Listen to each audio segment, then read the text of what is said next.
Bonjour à tous les passionnés de Dieu. Aujourd'hui, on va proclamer Romains chapitre 5 au verset 5 qui nous dit que l'amour de Dieu est répandu dans nos cœurs par le Saint-Esprit qui nous a été donné.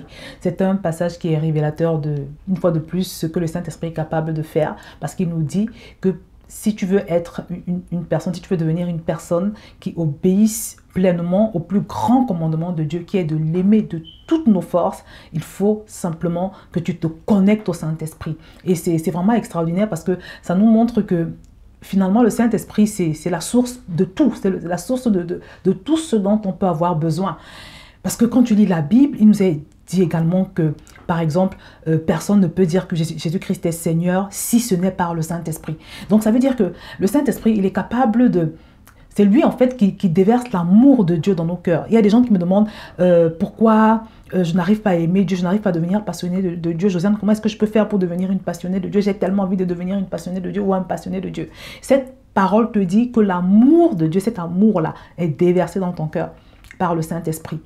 Et pareil également, pour ceux qui veulent avoir la paix, si tu manques de paix, le Saint-Esprit, c'est la source de paix. Il déverse la paix dans ton cœur, la paix surnaturelle de Dieu, la joie surnaturelle de Dieu. Vous voyez, quand vous méditez Galates chapitre 5 au verset 22, avec tout ce qui nous est décrit comme étant le fruit de l'esprit, la patience, la maîtrise de soi, toutes ces choses sont déversées en toi par le Saint-Esprit. Tu as simplement besoin de te connecter. Les apôtres, à chaque fois, la Bible nous dit que quand ils priaient, ils passaient un bon temps dans la prière, ils se retrouvaient remplis de puissance et ils pouvaient annoncer la parole de Dieu avec assurance. Donc si tu manques d'assurance, peut-être tu es timide, là également, il faut simplement que tu te connectes au Saint-Esprit. Et comme je le disais, donc finalement, le Saint-Esprit, c'est la source pour tout ce dont on a besoin.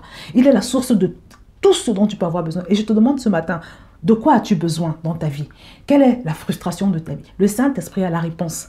Il a la réponse. Il est capable de déverser cette chose dans ta vie. Il est capable de déverser cette chose dans ton cœur. Il est capable de créer les conditions pour que tu aies cette chose dans ta vie. Il est la source de tout. Il est la capacité de l'homme. Donc, plus que jamais, ne négligeons pas le Saint-Esprit.